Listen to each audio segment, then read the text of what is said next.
ये मुझे सोने नहीं दे रही, मेरी कैटो मुझे सोने नहीं दे रही।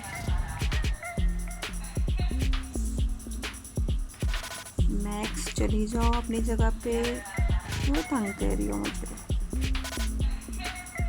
अब इसके साथ खेलूँ मैं इस टाइम, रात का 1 बज रहे हैं और ये जनाब कहती हैं मैं इनके साथ खेलूँ, इनको प्यार कर।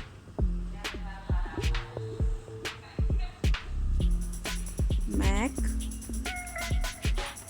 कौन हुआ?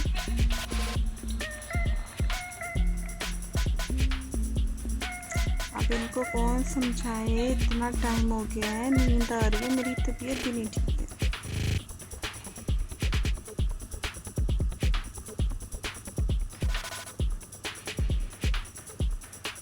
शुक्र है जनाब जा रही हैं।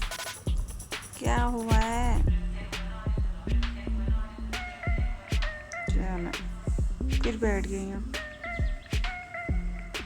मैं नहीं अब कर रही, बस इनको ऐसे ही करते रहो बस।